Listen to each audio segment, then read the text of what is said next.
Students, आज हम कुछ जनरल प्रॉपर्टी हम पढ़ लेते हैं। एक बार हम ionization enthalpy, electron gain enthalpy ये हम कर चुके हैं, ठीक है ना। थोड़ा सा हम इसको भी आगे पढ़ते हैं, ठीक है ना। तो जो अब तक हमने प्रॉपर्टी हमने पढ़ी है, तो आपने देखा कि एटॉमिक साइज जो होता है, सबसे पहले एटॉमिक साइज आपका क्या होगा, डाउनवर्ड डायरेक्शन में क्या होता है, एटॉमिक साइज इंक्रीज होता है। क्योंकि आपको पता, सिंपली याद रख लेना, रेडियस सीधी डिपेंड करती है ए नॉट एन की स्क्वायर बाई जेड्स, ठीक है ना। तो नीचे की तरफ सेल बढ़ेंगे, यहाँ पे फर्स्ट सेल है, यहाँ पे सेकंड सेल है, थर्ड सेल है, फोर्थ सेल है, फिफ्थ सेल है, सिक्स्थ सेल है, और हमारा कितना है, सेवंथ सेल्स। तो जैसे जैसे सेल बढ़ेंगे, एन क्या है, यहाँ पे सेल है, तो जैसे जैसे हमारे सेल बढ़ेंगे तो नीचे की तरफ जो एटॉमिक रेडियस वो क्या होती जाएगी, इंक्रीज होती जाएगी, ठीक है। बाकी जितनी भी प्रॉपर्टी है एटॉमिक रेडियस के अपोजिट होते हैं, लेकिन इधर डायरेक्शन में जाएंगे, इधर अगर हम जाएं तो यहाँ पे एटॉमिक रेडियस क्या होगी, आपको पता है। इधर जाएंगे लेफ्ट टू राइट, तो आपकी, क्योंकि सेल तो बराबर होंगे, जैसे अब इसमें चल रहे हैं हम सीरीज में, ये हमारा ग्रुप में, अगर हम ग्रुप में जाएंगे तो सेल बढ़ेंगे तो एटॉमिक रेडियस बढ़ेगी। लेकिन अगर हम पीरियड में चलते हैं तो यहाँ पे पीरियड के अंदर, अगर हम पीरियड की बात करते हैं तो पीरियड के अंदर क्या होगा, तो यहाँ पे आपको पता है कि प्रोटॉन बढ़ेंगे। प्रोटॉन मतलब न्यूक्लियर चार्ज, प्रोटॉन्स, तो प्रोटॉन बढ़ेंगे, हम बोल सकते हैं न्यूक्लियर चार्ज। तो न्यूक्लियर चार्ज इंक्रीज होगा, न्यूक्लियर चार्ज, तो इसका मतलब एटॉमिक साइज क्या होगा, डिक्रीज हो जाएगा। इधर क्या होगा, एटॉमिक साइज डिक्रीज, ठीक है, एटॉमिक साइज डिक्रीज। तो जितनी भी हमारी प्रॉपर्टीज हैं वो सारी अपोजिट हैं एटॉमिक रेडियस के। अब जैसे अगर हम इलेक्ट्रॉन गेन एंथ, इधर एटॉमिक साइज क्या होगा, इंक्रीज होगा, तो इलेक्ट्रॉन गेन एंथ, इधर एटॉमिक साइज क्या हो रहा है, इंक्रीज नहीं डिक्रीज हो रहा, इधर एटॉमिक साइज डिक्रीज हो रहा, तो इलेक्ट्रॉन गेन एंथैल्पी नेगेटिव में इंक्रीज होगी। उसी तरह आयनाइजेशन एंथैल्पी भी इंक्रीज होगी, उसी तरह हमारी इलेक्ट्रोनेगेटिविटी भी इंक्रीज। ये तीनों प्रॉपर्टी अपोजिट होती हैं एटॉमिक रेडियस के। तो अगर किसी की एटॉमिक रेडियस बढ़ती है तो ये प्रॉपर्टी क्या होंगी, डिक्रीज हो जाएंगी। अब नीचे की तरफ अगर ग्रुप में देखें तो ग्रुप में देखें, ये नीचे की तरफ जो आपकी प्रॉपर्टी है वो क्या होंगी, ऊपर की तरफ इंक्रीज होती है, नीचे की तरफ क्या होंगी, डिक्रीज होती है। ये ध्यान रख लेना है, क्योंकि एटॉमिक, आप एक चीज याद रख लेना, एटॉमिक रेडियस, और ये याद रख लेना, ये तीनों property opposite to atomic radius, ठीक है। एटॉमिक रेडियस आप ध्यान रख लेना, एक पता है आपको, ये कोई भी प्रॉपर्टी इधर अगर आपकी डिक्रीज होगी तो उधर इंक्रीज होगी, इधर इंक्रीज होगी, तो दोनों अपोजिट में होती है। ग्रुप में और पीरियड में कोई भी प्रॉपर्टी वो आपकी क्या होती है, अपोजिट होती है। तो एटॉमिक रेडियस ग्रुप में क्या होगा, सेल बनने से इंक्रीज होगा, तो पीरियड में क्या होगा, डिक्रीज हो जाएगा। उसी तरह ये तीनों की तीनों प्रॉपर्टी अगर आपका ग्रुप के अंदर डिक्रीज होंगी तो पीरियड के अंदर क्या होंगी, इंक्रीज होंगी। बस ये जनरल सा ट्रेंड आपको याद रखना है, ठीक है ना। तो जनरल ट्रेंड है ये आपका याद रखना है, ये ध्यान रख लेना। मेटेलिक कैरेक्टर आपको पता, non metallic character left to right जाएंगे पीरियोडिक टेबल में क्या होगा, इंक्रीज होंगे, और आपके नॉन मेटेलिक कैरेक्टर इंक्रीज होंगे और मेटेलिक कैरेक्टर डिक्रीज होंगे। तो इधर मेटेलिक कैरेक्टर डिक्रीज होते हैं, मतलब इस हम इधर चलेंगे तो ऐसे ऐसे आपके जो मेटेलिक कैरेक्टर वो इंक्रीज होंगे आपके। तो नीचे वाली सबसे ज्यादा मोस्ट मेटेलिक कैरेक्टर इसके अंदर होंगे। नॉन मेटेलिक कैरेक्टर यहाँ पे जो एलिमेंट है फ्लोरीन, तो नॉन जो मोस्ट आपका क्या होगा, नॉन मेटेलिक कैरेक्टर होंगे वो कहाँ पे होंगे, यहाँ पे नॉन सबसे मोस्ट आपके क्या होंगे, नॉन मेटेलिक कैरेक्टर, यहाँ पे क्या होंगे, मोस्ट मेटेलिक कैरेक्टर, बाकी इससे अपोजिट हो जाएगा, ठीक है। इसी के साथ में हम रिएक्टिविटी कैसे पढ़ेंगे, रिएक्टिविटी क्या होगी, कैसे हम डिपेंड करते हैं कि किसकी रिएक्टिविटी ज़्यादा। तो आपको ज़्यादा डिटेल में जाने की जरूरत नहीं, सिर्फ इतना ध्यान रख लेना, मेटल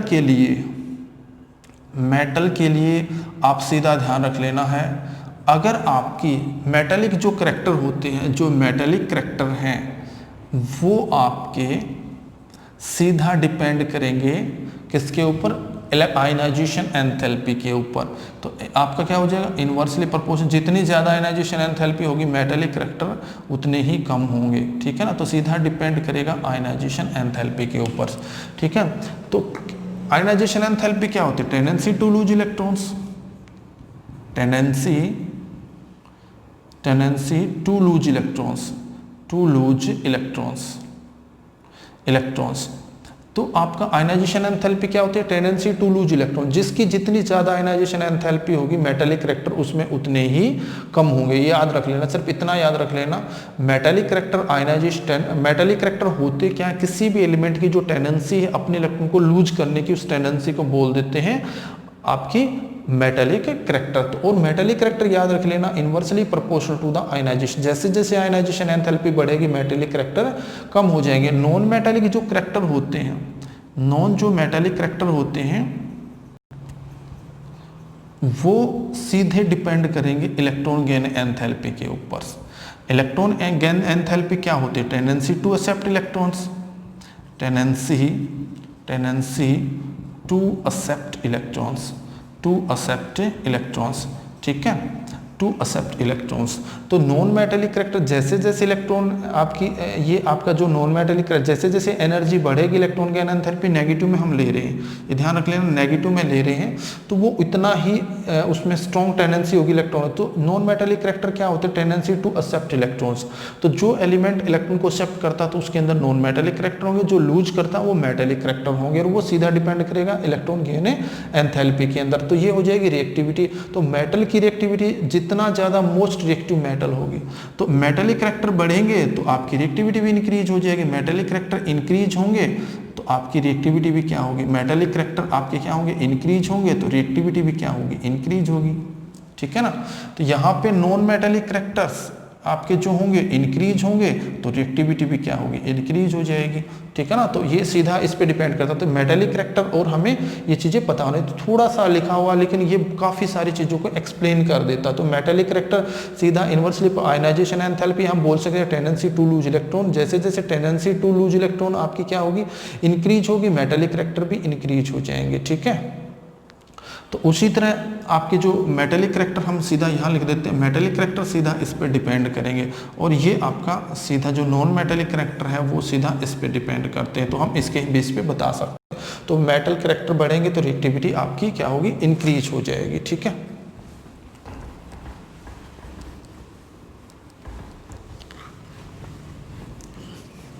अगर हम यहाँ पे देखें अगर हम दे रहे हैं एक तो हम लिख रहे हैं एक्सेप्शनल करेक्टर्स, एनोमलस करेक्टर्स, ठीक है ना, एनोमलस करेक्टर्स। आपको पता है एनोमलस करेक्टर क्या होते हैं? जैसे मान लिया आपने देखा नाइट्रोजन है, नाइट्रोजन के नीचे फास्फोरस है, ठीक है, ऑक्सीजन है, ऑक्सीजन के नीचे सल्फर है, ठीक है। उसके बाद आपका नीचे जाएंगे नाइट्रोजन फास्फोरस आर्सेनिक S4, यहाँ पे जाएंगे ऑक्सीजन सल्फर सेलेनियम S8, ठीक है, और कोई भी एलिमेंट ले सकते हो, ठीक है ना। तो हम यही ग्रुप ले लेते हैं, ये ग्रुप हमारा क्या है 15, ये हमारा ग्रुप क्या है 16। तो इनका भी हम एक्सप्लेन कर देते हैं। तो आपने देखा है एनोमलस क्या है? किसी भी ग्रुप का जो पहला एलिमेंट होता है it has some different characteristics, different properties than group elements। इसके जो ग्रुप के एलिमेंट उनसे अलग है। देखो यहाँ पे ही है, ये क्या होता है? गैस, ये क्या होता है? सॉलिड्स, ठीक है, ये भी क्या है? गैस, ये क्या है? सॉलिड्स। तो अलग करेक्टर हो गए, बाकी सारे सॉलिड हैं, ये भी सॉलिड है, ये भी सॉलिड है, पूरा ग्रुप सॉलिड है, लेकिन दोनों आपके क्या है? दोनों के दोनों क्या है? गैसियस फॉर्म में। तो एक करेक्टर डिफरेंट हो गए। दूसरा अगर ये देखिए, ये किस में है? ये एग्जिस्ट कर रहा है N2, ये कैसे एग्जिस्ट करें? 4, पूरा ग्रुप किस में एग्जिस्ट करता है? 4 में। ये आपका क्या है? डायटोमिक, ये क्या है? ऑक्टाइटोमिक्स। तो आपको पता लग रहा है कि ये आपका किसी भी ग्रुप का जो पहला एलिमेंट है वो पूरे ग्रुप से अलग प्रॉपर्टी दिखाता, उसी को बोलते हैं एनोमलस करेक्टर। एनोमलस करेक्टर क्या होते हैं? The characteristic of A group first elements which is different from other member of its group. जो इसके अदर मेंबर हैं उनसे इसकी प्रॉपर्टी हमेशा क्या होगी? डिफरेंट होगी, उसी को बोलते हैं एनोमलस करेक्टर्स, ठीक है। तो कोई भी एलिमेंट क्यों दिखाता है? उसके एक तो ये होगा absence of d orbital, absence of D orbitals, उसके अंदर डी ऑर्बिटल नहीं होता। रीजन क्या होगा इसका? रीजन क्या है? एक्सप्लेनेशन क्या है? तो सेकंड हमारा क्या हो जाएगा? Due to small size, due to small size. Small size. तो कोई भी किसी भी ग्रुप का जो पहला एलिमेंट है वो सबसे अलग प्रॉपर्टी दिखाता है। उसके दो रीजन होते हैं। सबसे पहला है कि उसके पास अब्सेंस ऑफ डी ऑर्बिटल और सेकंड है due to the small size. ठीक है, तो इसके कारण कोई पूछे भी ये ऑक्सीजन नाइट्रोजन ये आपका गैस है ये सॉलिड है तो क्यों बताना, आपने बताना भी स्मॉल साइज है। ठीक है ना, इसका क्या है लार्ज साइज्ड। दूसरा अब्सेंस ऑफ डी ऑर्बिटल, आप नाइट्रोजन की इलेक्ट्रॉनिक कॉन्फ़िगरेशन करते हो और आप फास्फोर्स की करते हो। नाइट्रोजन का कितना होता है एटॉमिक नंबर 715, तो आप क्या करोगे हीलियम के बाद आपके कितने लगे 2s2 और 2p3। इसके पास क्या है फास्फोर्स का आप करते हो, फास्फोर्स में क्या होता है नियोन्स 10, उसके बाद क्या होगा 3s2 और 3p। ठीक है, 3p की क्या हो जाएगी 3। अब आप देखो इसका ये सेल है थर्ड सेल है, ये आपका क्या थर्ड सेल है, थर्ड सेल्स n की वैल्यू 3 है। तो 3 में क्या एग्जिस्ट करता है 3 आपका जो d ऑर्बिटल होता है, क्या आपको पता है 3 का मतलब l की वैल्यू क्या हो जाएगी 0 1 2, इससे क्या होगा s, इससे क्या होगा p और इससे क्या होगा d। तो यहाँ पे d एग्जिस्ट करता है एग्जिस्ट। जो अगर हम थर्ड सेल ले लें थर्ड में क्या करता है डी एग्जिस्ट। अब यहाँ पे मैं n की वैल्यू 2 ले रहा हूँ, n की वैल्यू क्या हो जाएगी यहाँ पे 2 में क्या होगा l की वैल्यू क्या होती है आपको पता है 0 और 1 में क्या है s और इसमें 0 से क्या होगा s और p। तो यहाँ पे इसका मतलब d ऑर्बिटल नॉट एग्जिस्ट, ये आपको ध्यान रखना। सेकंड सेल में डी ऑर्बिटल नॉट एग्जिस्ट आपका। तो किसी भी सेल का जो किसी भी ग्रुप का जो पहला एलिमेंट होता है उसके अंदर सेकंड आपके मैक्सिमम n की वैल्यू 2 होती है, इसके अंदर उसमें सिर्फ 2 ही सेल एग्जिस्ट करते हैं s और p।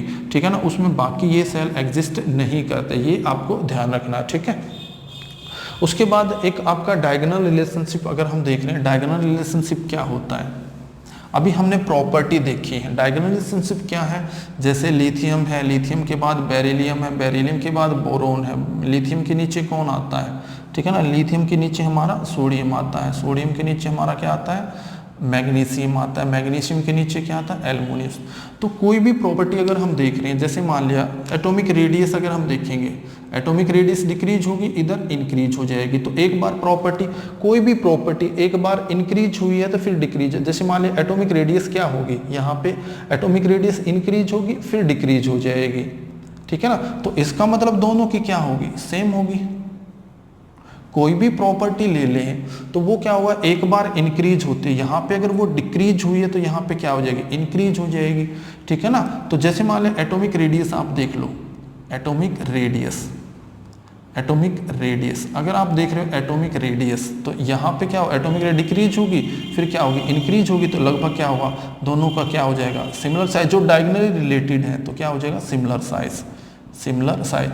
यहाँ पे देख लेंगे एक बार प्रॉपर्टी इंक्रीज हुई फिर डिक्रीज, जैसे आयनाइजेशन इलेक्ट्रॉन कोई भी ले लेंगे, आयनाइजेशन एंथैल्पी है, एक बार क्या हुई इंक्रीज हुई फिर नीचे की तरफ क्या हो जाएगी आयनाइजेशन एंथैल्पी क्या हो जाएगी डिक्रीज हो जाएगी।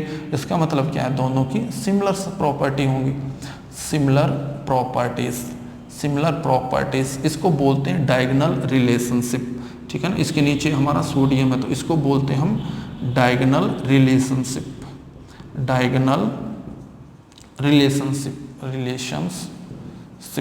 डायगोनल रिलेशनशिप का मतलब होता है किसी भी ग्रुप के जो डायगोनली एलिमेंट प्रेजेंट है उनकी प्रॉपर्टी क्या होती है सिमिलर होती है, जिसको हम बोल देंगे डायगोनल रिलेशनशिप। इसी के साथ हमारा ये चैप्टर भी आपका क्या होता है खत्म हो जाता है। ठीक है।